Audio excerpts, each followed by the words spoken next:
boa tarde, todo o povo brasileiro. A tropical country blessed by God and beautiful by nature.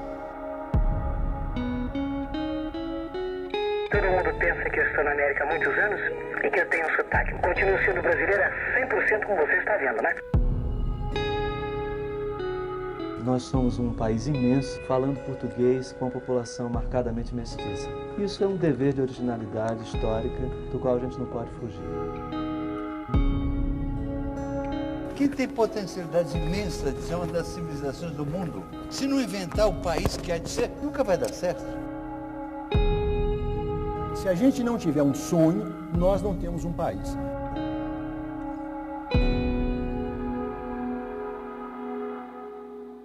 Ele participou de momentos históricos importantes na política desde a década de 1960.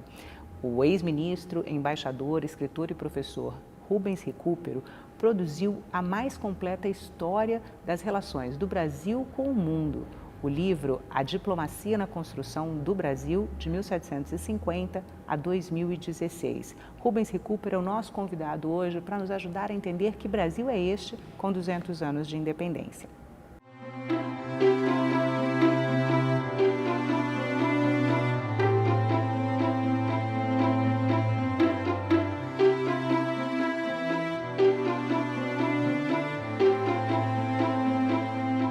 Embaixador, é um prazer poder conversar com o senhor. Muito obrigada por ter encontrado um tempo na agenda para falar com a gente. Muito obrigado também pelo convite. Para mim é uma alegria poder falar para você e todos os que acompanharem na TV Senado, viu? No seu livro, o senhor diz que poucos países devem tanto à diplomacia quanto o Brasil e que a diplomacia marcou profundamente a independência. A razão de ter feito essa afirmação parte até do nosso território, né? O nosso território, como é sabido, pelos tratados entre Espanha e Portugal, ele deveria ser apenas menos de 1/3 do que ele é atualmente. Então, 2/3 do que nós somos se devem à diplomacia. É claro que no terreno se devem aos pioneiros, né? Aqueles que povoaram essas terras, bandeirantes, jesuítas, missionários, mas o reconhecimento jurídico dessa expansão territorial do Brasil se deve à diplomacia, porque foi um projeto muito explícito e perseguido com muita perseverança, sobretudo pelo Barão do Rio Branco, mas já antes, né? Desde a época colonial. Então, eu diria que 2/3 do território brasileiro se devem à diplomacia, e é interessante você notar que todo o agrobusiness está nesses 2/3, porque toda essa região que hoje faz o superávit do Brasil, né? Mato Grosso do Sul, Goiás, tudo isso, teoricamente, deveria pertencer aos países vizinhos, né? Pelos tratados entre Portugal e Espanha. Então, começa por aí, né? Que o território já é muito maior por causa da diplomacia. Mas, além do mais, eu acho que também é bom pensar no seguinte: o Brasil tem uma característica que é rara, entende? É um país com muitos vizinhos. Isso não é muito comum, né? Você vê, por exemplo, o Canadá só tem um vizinho, que é os Estados Unidos. A Austrália não tem nenhum, que é uma ilha, né? Os Estados Unidos só tem 2, né? O Canadá e o México. O Brasil tem 10. No começo do século XX eram 11, porque o Equador também fazia fronteiras com o Brasil. Nós temos até um tratado com o Equador da época do Rio Branco, né? Então, você nota o seguinte: um país que tem 10, 11 vizinhos, ele tem que ter a vocação da convivência, porque se não tiver, ele vai estar em atritos o tempo todo. Tanto assim que, se você comparar o Brasil com outros países que têm muitos vizinhos, você tome, por exemplo, o caso mais clássico, que é o da Rússia. A Rússia tem muitos vizinhos. Eu não preciso te dizer que a Rússia está sempre em guerra, né? Guerra com alguém ou contra alguém, né? A mesma coisa a China, a Índia, né? Países que têm menos vizinhos do que nós, a Alemanha, né? A Polônia, a França, têm uma história muito belicosa, né? No entanto, no caso do Brasil, a última guerra bilateral do Brasil acabou há 152 anos. Qual é o país do tamanho do Brasil que está em paz com todos os vizinhos há 152 anos? Como o Brasil consegue viabilizar isso? Olha, é porque o Brasil tem essa vocação da diplomacia, da convivência, né? Que, de certa forma, a diplomacia brasileira herdou da diplomacia portuguesa, porque é preciso não esquecer que Portugal era um país mais fraco do que o grande vizinho, que era a Espanha, né? E como é que ele conseguiu o que nem os catalães, que eram um reino importante na Idade Média, não conseguiram? Ele conseguiu, o povo português conseguiu isso graças à diplomacia, porque Portugal jogou tudo na aliança com a Inglaterra. Portugal tem com a Inglaterra a aliança mais antiga do mundo. Vem desde a Idade Média, vem desde o ano 1280. Né? É uma aliança que nunca foi desfeita. Então, Portugal buscou a proteção de um país mais forte e sempre teve consciência que, sendo a parte mais fraca, tinha que estar mais preparado. Por isso é que eu digo no meu livro que a diplomacia do Brasil, que vem da de Portugal, é uma diplomacia do conhecimento. Ela é baseada no conhecimento, baseada no estudo. Você sabe que o Rio Branco sabia de cor onde encontrar no arquivo das Índias, em Sevilha, né? Em que estante, em que gaveta, o documento número tal de que ele precisava. Agora, ele, para chegar a isso, ele passou 30, 40 anos estudando, né? Se preparando para isso. Né? Então, eu digo que o Brasil deve muito à diplomacia, porque nós ganhamos isso não pela guerra, nós ganhamos pela diplomacia. Você sabe que nenhuma das fronteiras do Brasil foi fixada na base da imposição militar. Mesmo Nem as definidas após a Guerra do Paraguai? já era o território ocupado pelo Brasil muito antes da guerra, né? Não, nós não quisemos aumentar, né? Como o caso dos argentinos. Os argentinos aumentaram o território, anexaram uma parte do Chaco, do Paraguai. O Brasil não fez isso. O Brasil sempre soube encontrar soluções negociadas e não impostas. Essa é a grande vocação do Brasil, que o governo atual ignorou. Né? Esse governo, infelizmente, de certa forma, foi o primeiro em 200 anos de história que repudiou o patrimônio diplomático brasileiro, né? E se tornou, durante algum tempo, um país inteiramente isolado do mundo, né? Sem amigos, né? Sem simpatias. Né? Mas a nossa história é uma história de um país que tem uma imagem de simpatia no mundo, graças à política internacional, graças à diplomacia e graças até à personalidade brasileira. O Brasil não é nem uma potência nuclear, nem uma potência militar, nem uma potência econômica, mas nesse plano do poder suave, do poder da imagem, do poder do exemplo, o Brasil é uma potência. Dizem que em algum lugar, parece que no Brasil, existe um homem feliz. Qual a expectativa do senhor em relação à política externa brasileira agora?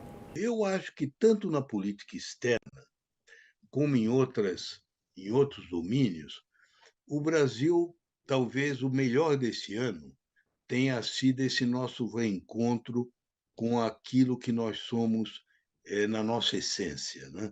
Com a profunda essência da identidade brasileira, com essa reação que houve de defesa da democracia e da vitória nas eleições de um governo que permite reacender a esperança. E eu acho que isso vai ocorrer em todos os campos, porque nós estamos encerrando um período sombrio de 4 anos, né? Que é aquilo que o Evangelho chama o momento do poder das trevas, né? Das trevas no sentido do obscurantismo, né? Que, como você há de lembrar, não é exagero meu. No começo desse governo, quando davam as cartas, o Olavo Carvalho, o Ernesto Araújo, né? Aquele grupo de terraplanistas, né? Você tinha um grupo que negava que a Terra fosse redonda, né? Era um grupo obscurantista, né? Um grupo que buscava, ao contrário, tudo que negava o conhecimento da ciência, que chegou a fazer no Itamaraty seminários para negar a validade das vacinas, né? Chegou a pôr em dúvida a existência da pandemia, imagina, é uma coisa assim de insanidade, né? Então, nós estamos saindo disso tudo, né? Graças a Deus. Esse ano que está terminando, que foi o ano do nosso bicentenário, foi uma imensa oportunidade perdida, né? Teria sido um momento notável se nós tivéssemos tido um outro governo, uma outra liderança, para uma reflexão coletiva, né, de todos os brasileiros sobre o sentido dos nossos 200 anos. Durante o bicentenário, nós poderíamos ter nos feito a nós mesmos duas perguntas fundamentais. O que nós fizemos em 200 anos? O que deixamos de fazer? O que fizemos errado? O que nós devemos retificar? Se nós tivéssemos tido um outro momento da vida política do Brasil, teria sido a hora dessa reflexão crítica. E uma reflexão crítica que conclamasse a participação de todos, né? Deveria ter havido uma ampla participação dos povos originários, dos que foram vítimas da escravidão, né? Dos afro-brasileiros, né? Das vítimas de todas as discriminações, as de gênero, né? Das mulheres. Né? Você sabe que o Capistrano de Abreu ele definia a sociedade colonial, a família colonial, ele dizia o pai tirânico, a mãe amedrontada e os filhos aterrorizados. Né? A família colonial era uma família patriarcal, né? De poder do patriarca. Né? Então, nós tínhamos que resgatar toda essa memória que os historiadores nos trazem das diferenças de gênero, das injustiças raciais, das injustiças de cor, né? Dos problemas regionais. Né?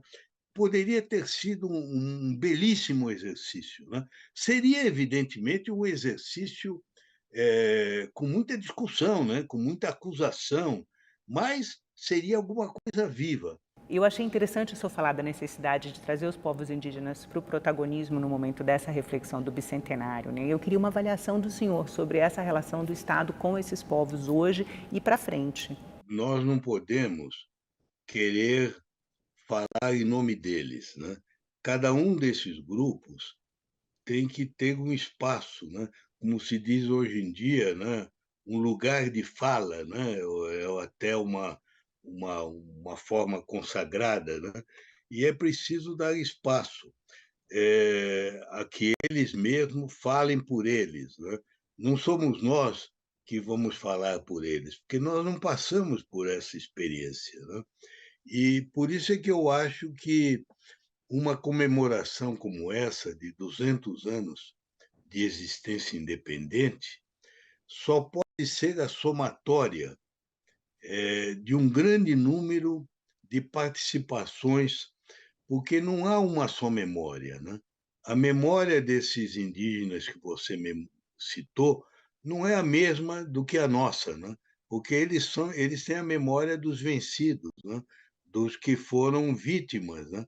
Muitas vezes a memória daqueles que não existem mais, né? Aqueles povos que estão extintos, né? Que são inúmeros. Né?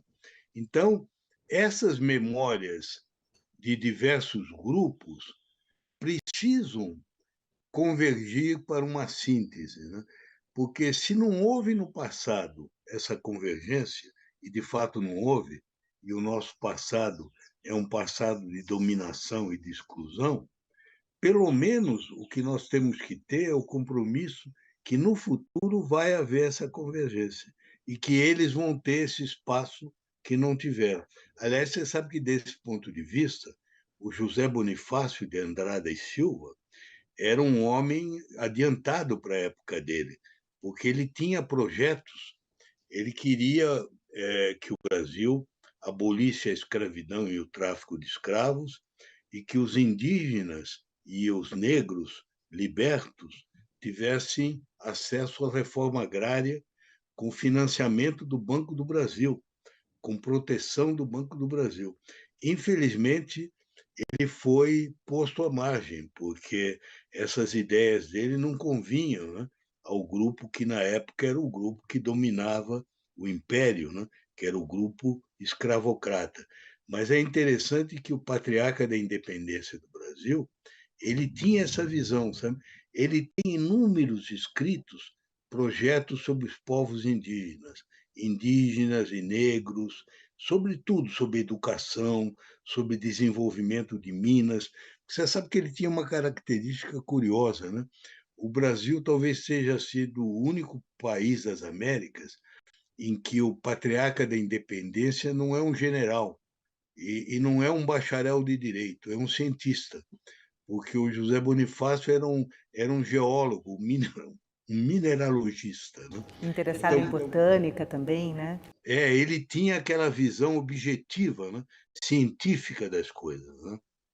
O senhor já disse em outras entrevistas que considera que o maior desafio atual, a longo prazo, para os diversos países do mundo é a questão das mudanças climáticas. Hoje, entre políticos eleitos para o parlamento e para cargos executivos, não há consenso sobre o impacto das ações humanas para as mudanças climáticas, né? Vários consideram que o clima no planeta sempre mudou, que muitas vezes passou por eventos extremos sem intervenção humana, né? Como é que o senhor avalia o papel do Brasil no combate às mudanças climáticas e o papel do parlamento brasileiro? Olha, é uma excelente pergunta que você me faz, porque permite realmente dar ênfase ao que eu acho que é o grande trunfo do Brasil no futuro, que é o meio ambiente, né?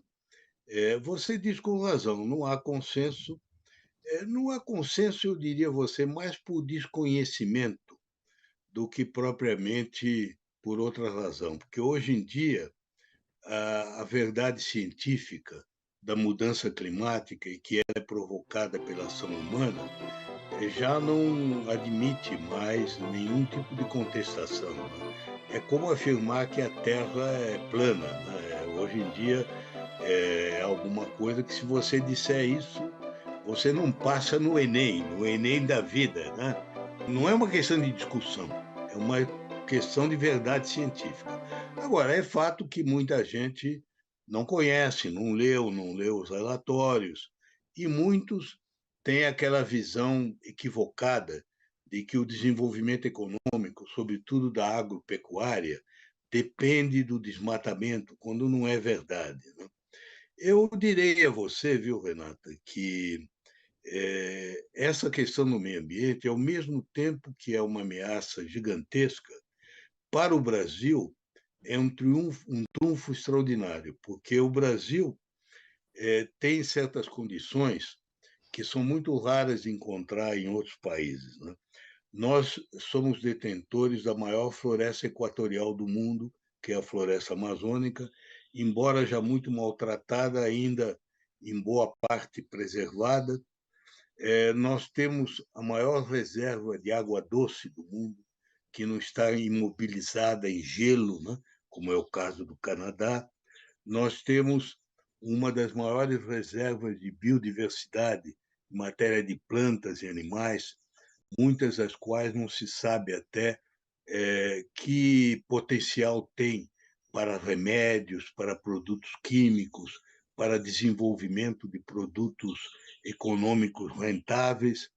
Nós temos também uma grande diversidade de fontes de energia limpa e renovável, a começar pela água, né, pela hidroeletricidade, mas também a energia eólica dos ventos, que já hoje representa uma parcela apreciável da nossa geração, a energia solar, que o Brasil é muito bem dotado de insolação, e através da energia barata, nós podemos ter uma situação privilegiada naquela que vai ser a grande fronteira do futuro, que vai ser o hidrogênio líquido. O hidrogênio líquido vai depender da energia elétrica barata, e o Brasil pode ter isso via energia solar, energia eólica. O hidrogênio líquido vai ser, no futuro, o grande combustível, né, dos automóveis, dos caminhões. Atualmente, na Alemanha, já há até trens que são movidos a hidrogênio líquido. E, além do mais, é um aspecto que o Brasil não valoriza o bastante. Nós somos o único país do mundo que tem um projeto de uso de combustível com base na biomassa, que é o etanol de cana-de-açúcar, há quase 50 anos. Começou na década de 70. E não é em escala de laboratório, é milhões e milhões de veículos que usam esse combustível. Então, se o Brasil souber reatar com a sua tradição de meio ambiente, pondo fim ao desmatamento. Você sabe que nós precisamos desmatar mais, porque nós temos milhões e milhões de hectares de terras que são pastagens degradadas. E com algum financiamento do governo, você pode recuperar. Hoje em dia, há projetos maravilhosos da Embrapa, né? Por exemplo, aquele projeto ABC, Agricultura de Baixo Carbono, né? Aquele outro projeto de associação de agricultura, pecuária e floresta, né? Agora, o grande problema desses projetos é que eles recebem pouco apoio. Então, precisa de um governo novo que dê ênfase a isso. E o Congresso vai ter um papel fundamental, porque existem projetos do Congresso que são muito perniciosos, né? Que praticamente permitiriam destruir boa parte da legislação que nós temos de proteção à Mata Atlântica, de proteção ao Cerrado, porque o Cerrado também é um bioma muito ameaçado, né? E você sabe que muitas dessas leis, curiosamente, datam do governo militar. Quando as pessoas dizem que o Bolsonaro fez o Brasil voltar ao governo militar, estão fazendo uma injúria ao governo militar, porque o governo militar, no final, sobretudo na época do Geisel e do Figueiredo, foi o que criou a Secretaria Especial de Meio Ambiente e aprovou boa parte da legislação. Então, é um retrocesso a um passado remoto do Brasil, né? E eu acho que é um perigo que haja essa tendência. Eu mesmo, você sabe, como ex-ministro do Meio Ambiente, eu faço parte de um grupo que são os ex-ministros, né? A Marina, a Isabela Teixeira, o Carlos Mink, o José Sarney Filho, né? O Zequinha Sarney, muitos, né? Nós já fomos várias vezes aí ao Congresso, falamos com o presidente da Câmara, falamos com o presidente do Senado, que nós precisamos ter a sociedade civil mobilizada, porque o Congresso, como você sabe, é uma caixa de repercussão, né? O Congresso repercute o que a sociedade civil quer. E nessa área, tanto do meio ambiente como dos povos indígenas, nós precisamos mais mobilização para poder evitar esses retrocessos e, se possível, avançar ainda mais. Embaixador, muito obrigada pela entrevista, uma alegria poder conversar com o senhor. Muito obrigado igualmente. Desculpe se falei demais, mas, enfim, os assuntos são muitos, viu?